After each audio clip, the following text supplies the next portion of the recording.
여러분, 만약 여러분의 목숨과 신앙 중 하나를 선택해야 한다면 여러분은 무엇을 택하시겠습니까? 사랑하는 청취자 여러분, 안녕하십니까? 오늘 들려드릴 이야기는 일제강점기 목숨보다 귀한 것을 지켜낸 한 목회자의 감동적인 순교 사연입니다. 이 이야기는 단지 과거의 기록이 아니라 오늘날 우리에게 진정한 신앙의 용기가 무엇인지 깨우쳐주는 뜨거운 메시지가 될 것입니다. 1944년 봄이었습니다. 평양 형무소의 차디찬 감방 안에는 폐결핵과 혹독한 고문으로 인해 온몸이 만신창이가 된 한 사내가 누워 있었습니다. 바로 오늘의 주인공, 주기철 목사님이었습니다. 목사님은 쇠사슬에 묶여 있었지만 그분의 영혼은 쇠사슬로 묶을 수 없었습니다. 목사님은 거의 죽음에 이르렀지만 그분의 눈빛은 흔들림 없이 평온했습니다.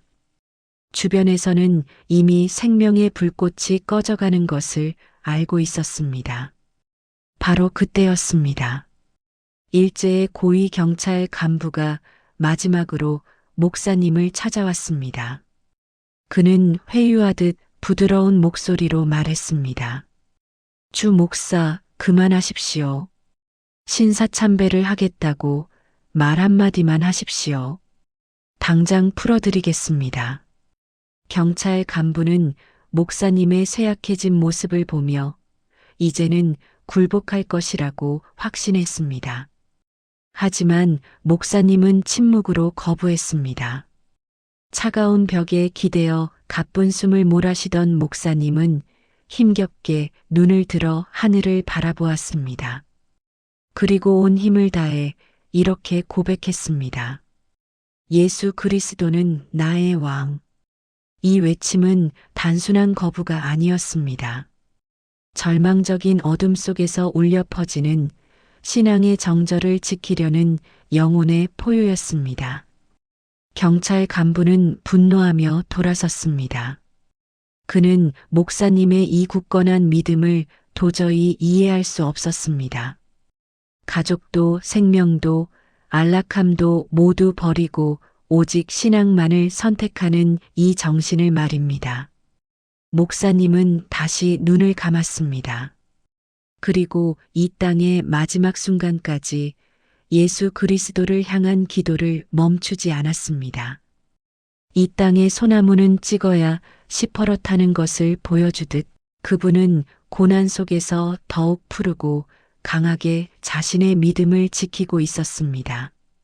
목사님의 헌신적인 삶과 순교가 바로 오늘 우리가 마주할 이야기의 시작입니다.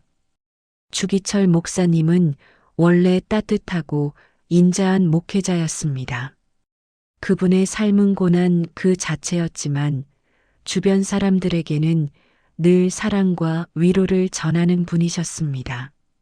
목사님은 부산 초량교회 그리고 마산, 문창교회에서 목회를 하실 때부터 가난한 이웃과 소외된 영혼들을 사랑으로 품으셨습니다. 특히 고아들을 위해 헌신하셨고 그분의 설교는 언제나 하나님 중심, 성경 중심의 뜨거운 말씀으로 성도들의 심령을 움직였습니다. 1936년 목사님은 평양 산정형교회로 부임하셨습니다. 산정형교회는 당시 북한 지역의 대표적인 교회 중 하나였습니다. 목사님은 부임 직후부터 교회를 영적으로 굳건히 세우는 일에 매진하셨습니다. 성도들은 목사님의 강직한 신앙과 따뜻한 목회에 깊이 감화되었습니다. 교회는 날마다 부흥했고 평양 지역의 영적 등대가 되어갔습니다. 하지만 그 무렵 한반도에는 일제의 그림자가 짙게 드리워지고 있었습니다. 일제는 단순한 식민 통치를 넘어 한국인의 정신과 신앙까지 지배하려 들었습니다. 그리고 그 중심에는 바로 신사참배라는 끔찍한 우상 숭배가 있었습니다. 신사참배는 일본의 천황을 신으로 모시는 우상에게 절하라는 강요였습니다. 이는 기독교의 하나님 외에 다른 신을 섬기지 말라는 첫 번째 계명에 정면으로 위배되는 행위였습니다. 학교와 공공기관은 물론 모든 교회와 성도들에게까지 이 강요가 미쳤습니다. 당시의 상황은 정말 절망적이었습니다. 신사참배를 거부하는 것은 곧 감옥행을 의미했고 가족의 생계와 안전까지 위협받는 일이었습니다. 많은 교회와 교단들이 이 무서운 압박 앞에 무릎을 꿇기 시작했습니다. 그들은 잠시 절만하는 것은 정치적인 행위일 뿐 종교적인 행위는 아니라며 스스로를 합리화했습니다. 목사님은 이 소식을 들을 때마다 깊은 고뇌에 빠지셨습니다. 목사님은 자신의 목숨이 두려웠던 것이 아니라 자신의 신앙 양심을 속이고 하나님 앞에 죄를 짓는 것이 두려웠습니다. 수많은 교단이 타협의 길로 들어설 때 주기철 목사님의 고독하고도 처절한 싸움이 시작된 것입니다. 성경을 펼쳐들고 밤새도록 기도하시던 목사님의 모습이 선합니다. 하나님, 이 교회를 어떻게 지켜야 합니까? 성도들의 영혼을 어떻게 인도해야 합니까? 목사님은 이 문제 앞에서 인간적인 모든 것을 내려놓고 오직 하나님의 뜻만을 구하셨습니다. 그 고뇌와 기도는 곧 역사적인 일사각오의 결단으로 이어지게 됩니다. 고난의 시기에 인간은 나약해지기 마련입니다. 특히 신사참배 강요가 극에 달했던 1938년경에는 그 압박이 상상을 초월했습니다. 당시 장로교 총회마저도 일제의 강압을 이기지 못하고 신사참배를 공식적으로 결의했습니다.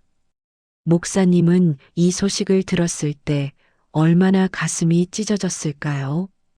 교단 전체가 신앙의 정절을 버리고 우상에게 무릎을 꿇는 것을 보면서 목사님은 홀로 외로운 싸움을 준비해야 했습니다. 산정형교회의 장로님들과 성도 대표들은 목사님을 찾아왔습니다.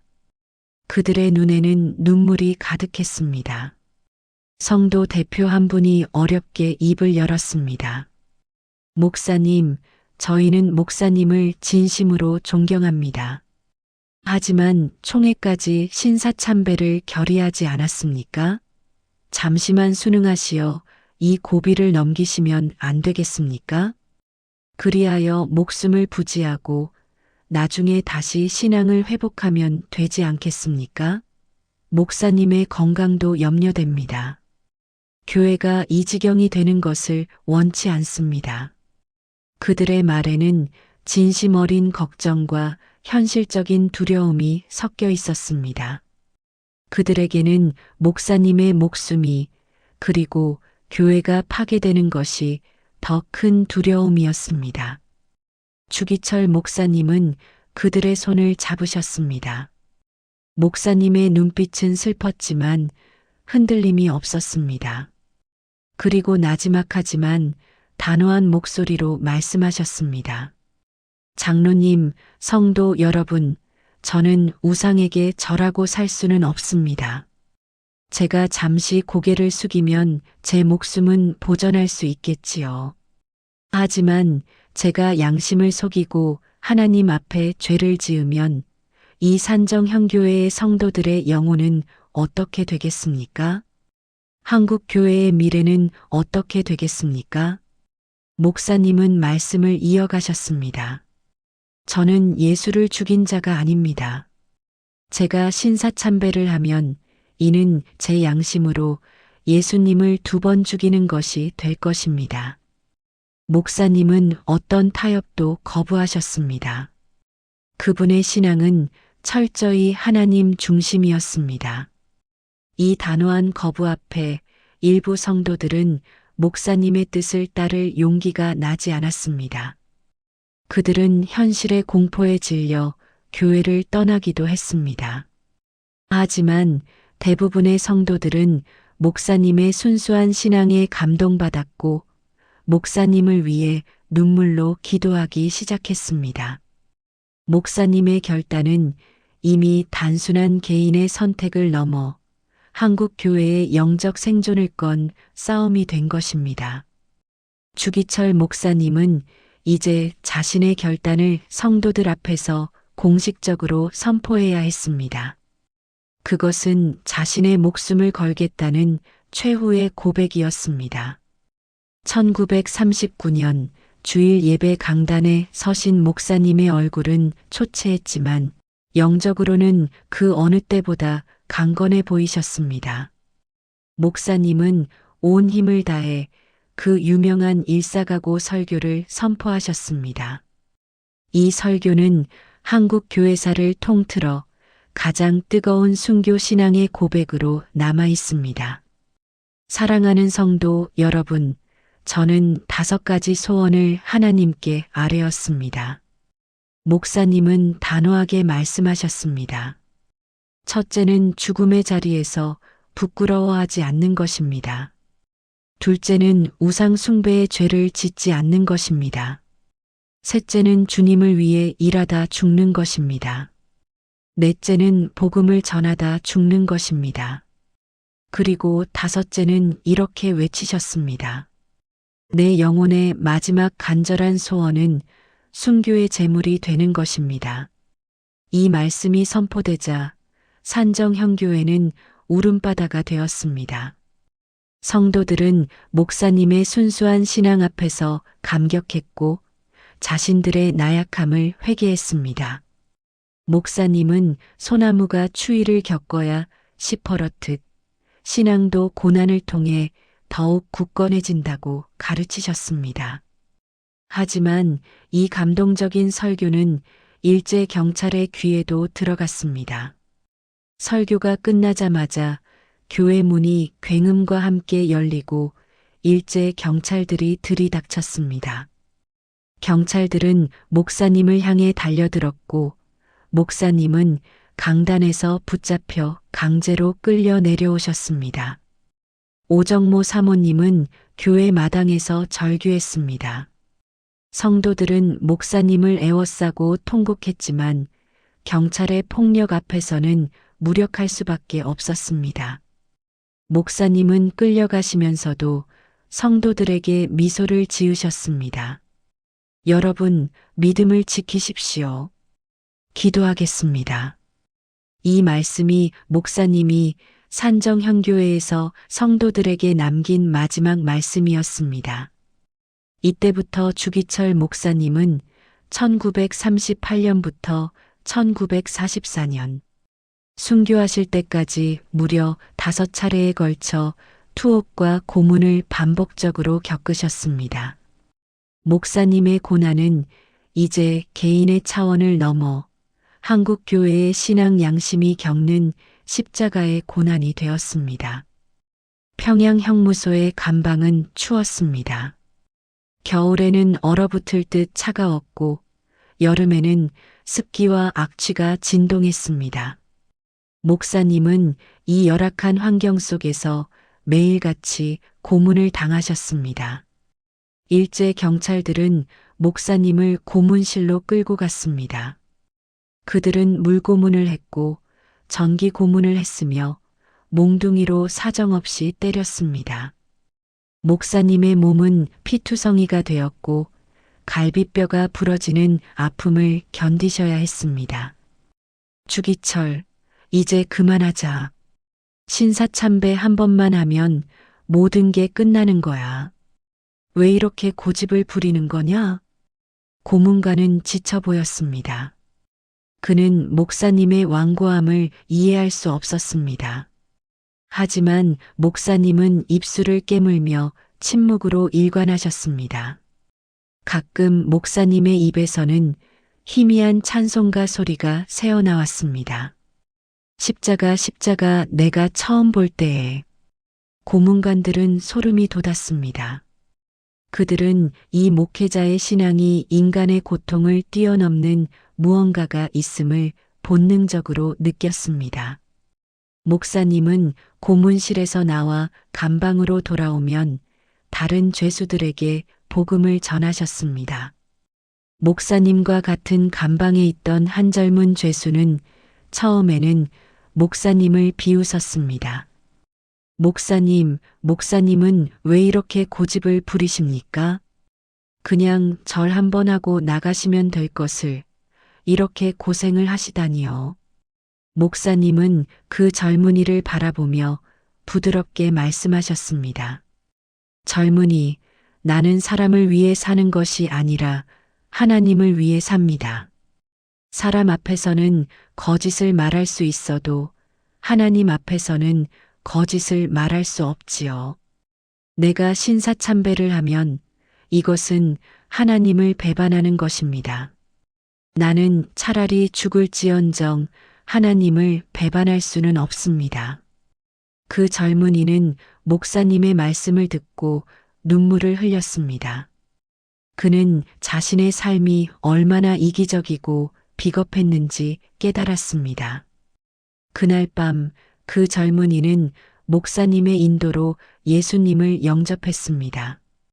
이처럼 목사님은 감옥이라는 절망적인 공간을 복음의 전파지로 바꾸셨습니다. 목사님을 만난 간수 중에도 목사님의 인품에 감화되어 몰래 도와주는 이들이 생겨났습니다. 어떤 간수는 목사님께 따뜻한 물 한 그릇을 몰래 가져다 드리기도 했고, 어떤 간수는 목사님의 편지를 사모님께 몰래 전달해 드리기도 했습니다. 주기철 목사님의 고난은 목사님 한 분의 것이 아니었습니다. 오정모 사모님과 어린 자녀들, 그리고 노모님까지 모두가 고난에 동참해야 했습니다. 목사님이 투옥되자 경찰들은 사모님을 잡아다가 남편에게 신사참배를 권유하라고 강요했습니다. 사모님 역시 모진 고문을 당해야 했습니다. 경찰들은 사모님을 때리고 협박했습니다. 당신 남편이 고집을 부려서 결국 죽게 생겼소. 어린 자식들은 어떻게 하려고 그러시오? 당신이라도 정신을 차리시오. 하지만 사모님은 놀랍게도 그 모든 고통을 감수하셨습니다. 사모님은 경찰들에게 이렇게 대답하셨습니다. 제 남편은 하나님의 종입니다. 저는 제 남편이 신앙을 지키는 것을 자랑스럽게 생각합니다. 비록 저희 가족이 굶어 죽는다 해도 신앙의 정절을 잃는 것보다는 낫습니다. 경찰들은 이 부부의 완고함에 혀를 내둘렀습니다. 고문으로 인해 잠시 병보석으로 풀려나셨을 때의 일입니다. 사모님은 만신창이가 된 목사님을 간호했습니다. 목사님의 몸은 차가웠고 폐결핵으로 기침을 멈추지 않으셨습니다. 밤마다 피를 토하시는 목사님을 보며 사모님의 가슴은 찢어졌습니다. 주변에서는 이렇게 말했습니다. 이제 그만 타협하세요. 사모님에게 이렇게 고통을 주시면 안 됩니다. 목사님 한 분 때문에 온 가족이 고생하고 있지 않습니까? 하지만 사모님은 남편에게 이렇게 말씀하셨습니다. 목사님, 지금 이 고난은 예수님의 십자가 고난에 동참하는 영광입니다. 이왕이면 승리하시지요. 다시 감옥에 갈 준비를 하십시오. 당신의 신앙이 한국 교회를 살릴 것입니다. 사모님의 이 말 한마디는 목사님에게 세상의 어떤 위로보다 큰 힘이 되었습니다. 목사님은 사모님의 손을 꼭 잡으시며 눈물을 흘리셨습니다. 여보, 고맙소. 당신이 아니었다면 나는 이 길을 걸을 수 없었을 거요. 당신은 나의 가장 큰 동역자요. 사실 일제는 목사님의 완고함과 죽음을 두려워했습니다.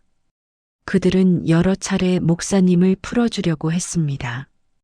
만약 목사님이 감옥에서 죽으면 이것이 한국교회 전체를 자극하는 계기가 될 것을 우려했던 것입니다. 하지만 주기철 목사님은 놀랍게도 추록을 거부하셨습니다. 목사님은 이렇게 말씀하셨습니다. 나는 순교해야 한다. 나의 죽음이 이 민족과 교회를 살릴 것이다. 나를 풀어주려거든 신사참배 거부 정책을 철회하라. 오정모 사모님 역시 같은 생각이었습니다. 사모님은 목사님을 면회하러 가실 때마다 이렇게 격려하셨습니다. 목사님, 이왕이면 순교하셔야 합니다. 중도에 나와서 타협하는 것보다 끝까지 신앙을 지키고 순교하시는 것이 하나님께 영광이 됩니다. 이 얼마나 위대한 신앙의 부부입니까? 이들은 부부가 함께 영광스러운 순교의 길을 택하셨습니다. 더욱 감동적인 것은 목사님이 감옥에서 보여주신 모습입니다. 지독한 고문 속에서도 목사님은 좌절하지 않으셨습니다. 목사님은 옥중에서 만나는 간수들과 다른 죄수들에게 복음을 전하셨습니다. 목사님과 같은 감방에 있던 한 사형수가 있었습니다. 그는 살인죄로 사형 선고를 받은 흉악범이었습니다. 그는 자포자기한 상태로 매일 술주정을 하고 욕설을 퍼부었습니다. 어느 날 밤 그 사형수는 악몽을 꾸고 비명을 지르며 깨어났습니다. 그는 온몸이 땀으로 젖어 있었고 공포에 떨고 있었습니다. 목사님은 조용히 그에게 다가가 등을 쓰다듬어 주셨습니다. 괜찮습니다. 꿈이었습니다. 진정하십시오. 사형수는 목사님을 바라보며 물었습니다. 목사님, 나 같은 죄인도 용서받을 수 있습니까? 나는 사람을 죽였습니다. 나는 지옥에 갈 것입니다. 목사님은 그의 손을 꼭 잡으시며 말씀하셨습니다. 예수님께서 십자가에 달리셨을 때 그 옆에는 2명의 강도가 함께 십자가에 달렸습니다. 그 중 한 명은 예수님께 이렇게 말했지요. 예수님, 당신의 나라에 임하실 때에 저를 기억하소서. 그러자 예수님께서 그에게 말씀하셨습니다. 내가 진실로 내게 이르노니 오늘 내가 나와 함께 낙원에 있으리라. 당신도 지금 회개하고 예수님을 믿으면 낙원에 갈 수 있습니다. 예수님의 보혈은 모든 죄를 씻어줍니다. 그 사형수는 목사님의 말씀을 듣고 눈물을 흘리며 회개했습니다. 그는 그날 밤 예수님을 영접했고 사형 집행 전날까지 목사님과 함께 기도하며 평안한 마음으로 죽음을 맞이할 수 있었습니다. 놀랍게도 목사님의 진실하고 온유한 인격과 죽음을 두려워하지 않는 굳건한 신앙 앞에서 많은 간수들과 죄수들이 감동을 받았습니다. 어떤 간수는 목사님을 몰래 도와드리기도 했고 어떤 죄수는 목사님을 통해 예수님을 영접했습니다. 절망의 감옥이 오히려 복음의 전파지가 된 것입니다. 목사님은 감옥 안에서도 소금과 빛의 역할을 하셨습니다. 죄수들 사이에 다툼이 일어나면 목사님이 중재하셨고 절망에 빠진 이들에게는 위로의 말씀을 전하셨습니다. 간수들조차 목사님을 존경하게 되었습니다. 이처럼 신앙의 힘은 가장 절망적인 순간에 가장 위대한 반전을 만들어냅니다. 목사님의 건강은 옥중 고문과 폐결핵으로 인해 점점 더 악화되었습니다. 시간은 1944년 4월로 흘렀습니다. 목사님은 더 이상 고문을 견디기 힘들어 평양 형무소 병감으로 옮겨지셨습니다. 이제 순교의 시간이 가까워지고 있었습니다. 목사님은 병상에 누워 계셨지만 정신은 또렷하셨습니다. 목사님은 조용히 기도하셨습니다. 주님, 제 육신은 쇠약해졌지만 제 영혼은 주님 안에서 강건합니다. 제가 이 땅에서 마지막 숨을 거둘 때까지 주님의 이름을 영화롭게 하기를 원합니다. 순교 며칠 전 오정모 사모님은 목사님과 마지막 면회를 가졌습니다. 사모님은 쇠약해진 남편의 모습을 보고 눈물을 흘렸습니다. 하지만 곧 정신을 차리고 마지막으로 신앙의 격려를 전했습니다. 사모님은 목사님의 차가운 손을 잡고 말씀하셨습니다. 목사님, 영혼의 싸움에서 승리하셨습니다. 이제 주님이 예비하신 면류관을 받으실 때가 되었습니다. 저희는 걱정하지 마십시오. 아이들과 저는 목사님의 신앙을 본받아 끝까지 믿음을 지킬 것입니다. 목사님은 힘겹게 미소를 지으셨습니다. 그리고 가족들을 향한 마지막 축복의 기도를 올리셨습니다. 하나님, 제 아내와 자녀들을 지켜주시옵소서. 이들이 신앙을 잃지 않고 주님 안에서 강건하게 자라나게 하시옵소서. 이들을 통해 주님의 이름이 영광 받으시기를 원합니다. 목사님은 이별의 슬픔 대신 곧 주님을 뵐 것이라는 기쁨과 평안으로 가득 차 있었습니다. 사모님이 떠나신 후 목사님은 혼자 기도하셨습니다. 목사님은 자신의 일생을 돌아보셨습니다. 부산 초량교회에서 목회를 시작했던 젊은 날 가난한 이웃들을 섬기며 복음을 전했던 시절, 마산 문창교회에서 고아들을 돌보며 사랑을 실천했던 날들, 그리고 평양 산정형교회에서 영적 부흥을 경험했던 감격스러운 순간들이 주마등처럼 스쳐 지나갔습니다. 목사님은 눈물을 흘리며 감사 기도를 드렸습니다. 하나님, 이 부족한 종을 이렇게까지 사용해 주심을 감사드립니다. 저는 아무것도 아닌 죄인이었지만 주님께서 저를 붙들어 주시고 이 길을 걷게 하셨습니다. 이제 저는 주님 앞으로 돌아갑니다. 주님, 저를 받아주소서. 1944년 4월 21일 밤이었습니다. 평양 형무소 병감은 고요했습니다. 목사님은 침상에 누워 계셨습니다. 호흡이 가빠지기 시작했습니다. 목사님은 마지막 힘을 다해 기도하셨습니다.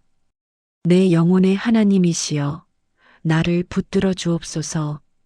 이 기도는 자신의 모든 것을 내려놓고 오직 하나님께만 의지했던 그분 신앙의 모든 것을 담고 있었습니다. 목사님의 눈앞에는 천국의 문이 열리는 것이 보였습니다. 예수님께서 환한 빛 가운데 서 계셨습니다. 예수님은 목사님을 향해 미소 지으시며 손을 내미셨습니다. 수고하였다. 착하고 충성된 종아. 내가 작은 일에 충성하였으니 내가 많은 것을 내게 맡기리라. 내 주인의 즐거움에 참여할지어다. 목사님은 평안한 미소를 지으셨습니다. 그리고 조용히 마지막 숨을 거두셨습니다. 주기철 목사님은 이렇게 순교하셨습니다. 육신의 죽음은 패배가 아니라 영혼의 영원한 승리였습니다. 순교의 소식을 들은 사모님은 슬픔 속에서도 절규하지 않으셨습니다. 오히려 목사님의 순교가 헛되지 않았음을 깨닫고 눈물을 닦으며 하나님께 감사 찬송을 올리셨습니다. 하나님, 제 남편을 순교자로 받아주심을 감사드립니다. 비록 육신은 떠났지만 그의 신앙은 영원히 살아있습니다. 이 신앙을 저와 자녀들이 이어가겠습니다. 이 얼마나 위대한 신앙의 승리입니까? 주기철 목사님의 순교는 당시 암울했던 한국 교회 전체에 큰 충격과 감동을 주었습니다. 그분의 죽음은 잠자고 있던 신앙 양심을 깨웠고 신앙의 정절을 목숨 걸고 지켜야 한다는 교훈을 온몸으로 보여주었습니다. 두려움에 떨던 성도들은 목사님의 순교를 통해 용기를 얻었고 신앙을 다시 붙잡았습니다. 신사참배를 했던 목회자들과 성도들은 깊이 회개했습니다. 그들은 목사님의 순교를 보며 자신들의 비겁함을 반성했고 다시는 신앙의 정절을 잃지 않겠다고 다짐했습니다. 주기철 목사님의 순교는 헛되지 않았습니다. 그분의 순교는 한국 교회사에 영원히 꺼지지 않는 신앙의 불씨가 되었습니다. 목사님은 죽었지만 그분의 신앙은 살았습니다. 그분이 지키려 했던 신앙의 정절 덕분에 한국 기독교는 일제에 완전히 굴복하지 않은 자존심을 지킬 수 있었습니다. 목사님의 헌신적인 삶과 죽음은 해방 후 한국교회 재건에 큰 영향을 주었고 신앙의 순수성을 지키는 데 결정적인 초석이 되었습니다. 1945년 8월 15일 한국은 해방되었습니다. 일제의 압제에서 벗어난 한국교회는 새로운 출발을 해야 했습니다. 이때 교회 지도자들은 주기철 목사님의 순교 정신을 기억했습니다. 신사참배를 했던 목회자들은 공개적으로 회개했습니다.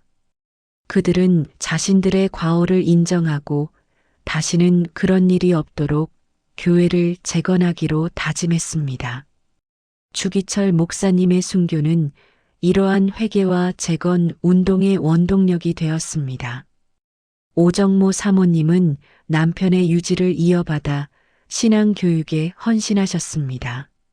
사모님은 자녀들을 신앙으로 잘 키우셨고 많은 성도들에게 순교 신앙의 귀중함을 가르치셨습니다. 사모님은 생전에 이렇게 말씀하셨습니다.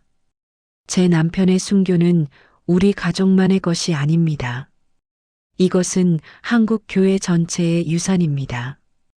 우리는 이 유산을 잘 보존하고 다음 세대에 전해야 합니다. 만약 주기철 목사님과 같은 분들이 없었다면 우리는 오늘날 과연 어떤 신앙을 물려받았을까요? 그분은 우리에게 목숨보다 귀한 것이 무엇인지, 그리고 우리가 고백하는 예수 그리스도가 진정한 왕이라는 것을 몸소 보여주셨습니다. 고난은 우리의 신앙을 꺾기 위해 오지만 믿음의 사람에게는 오히려 신앙을 더욱 굳건하게 하는 시험대가 됩니다. 주기철 목사님은 그 시험대를 당당하게 통과하셨습니다. 사랑하는 청취자 여러분, 이제 주기철 목사님의 이야기를 마무리할 시간입니다.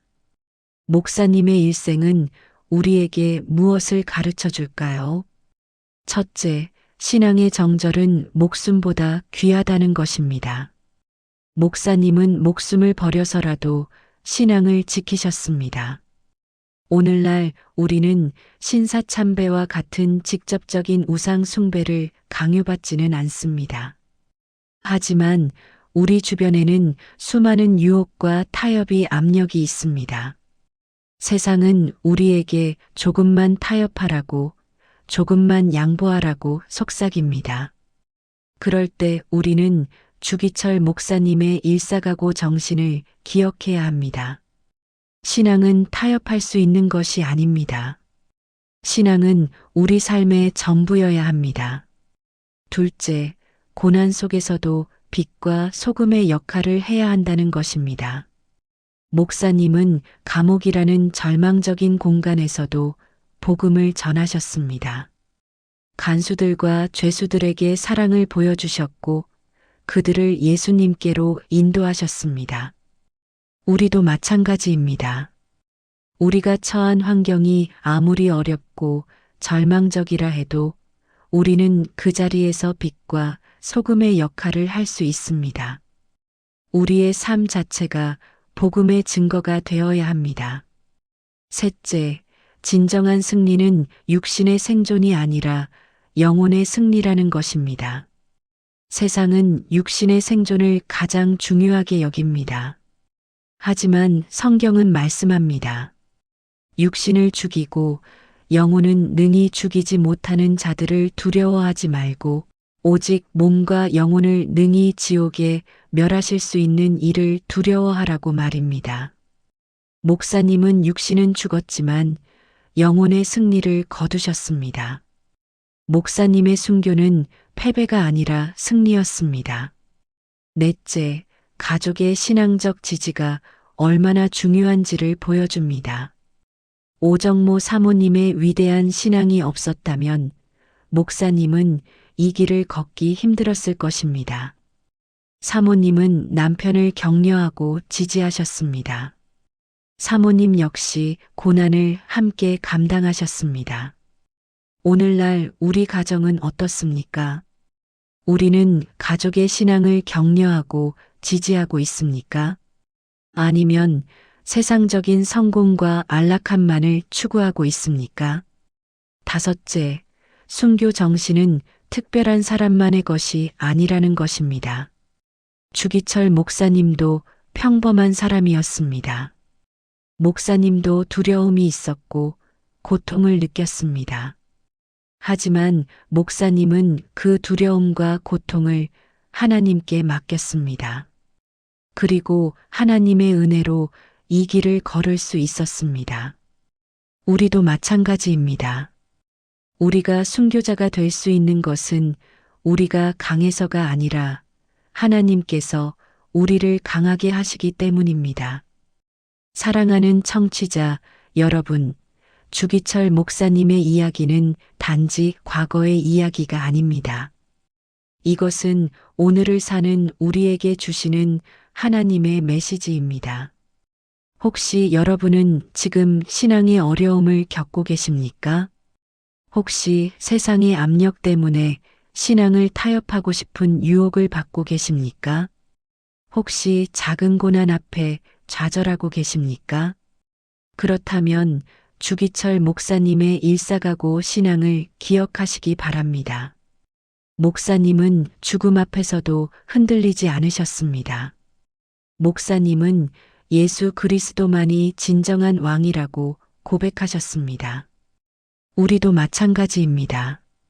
우리의 삶에 어떤 고난과 시련이 닥쳐와도 우리는 예수 그리스도만이 우리의 왕이라고 고백해야 합니다.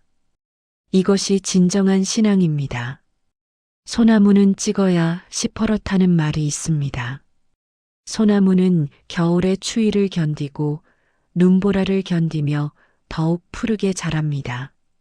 신앙도 마찬가지입니다. 고난을 통해 우리의 신앙은 더욱 굳건해집니다. 주기철 목사님은 고난 속에서 더욱 푸른 소나무가 되셨습니다. 목사님의 신앙은 고난을 통해 더욱 빛났습니다. 우리도 고난을 두려워하지 말아야 합니다. 고난은 우리를 파괴하는 것이 아니라 오히려 우리를 더욱 강하게 만듭니다. 여러분, 오늘 이 시간 주기철 목사님의 순교 정신을 마음 깊이 새기시기 바랍니다.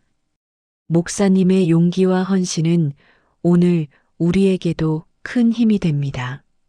목사님은 우리에게 믿음의 본을 보여주셨고 주님 앞에서 부끄럽지 않은 신앙의 삶을 살도록 격려하고 계십니다. 이 이야기를 통해 여러분의 마음속에 꺼지지 않는 신앙의 불씨가 다시 타오르기를 간절히 기도합니다. 주기철 목사님의 순교 신앙을 통해 오늘날 우리가 누리는 자유로운 신앙이 얼마나 소중한지 다시 한번 깨닫는 시간이 되었기를 바랍니다. 우리가 오늘 자유롭게 예배드릴 수 있는 것, 자유롭게 찬송할 수 있는 것, 자유롭게 성경을 읽을 수 있는 것은 모두 주기철 목사님과 같은 순교자들의 희생 덕분입니다. 우리는 이 은혜를 잊지 말아야 합니다. 여러분, 오늘 집으로 돌아가시는 길에 이런 질문을 스스로에게 던져보시기 바랍니다. 나는 과연 무엇을 위해 살고 있는가? 나에게 가장 소중한 것은 무엇인가? 만약 내가 신앙과 목숨 중 하나를 선택해야 한다면 나는 무엇을 택할 것인가? 주기철 목사님은 신앙을 택하셨습니다. 그리고 그 선택은 영원한 승리로 이어졌습니다. 우리도 매일매일의 삶에서 신앙을 선택하는 용기 있는 그리스도인이 되기를 소망합니다.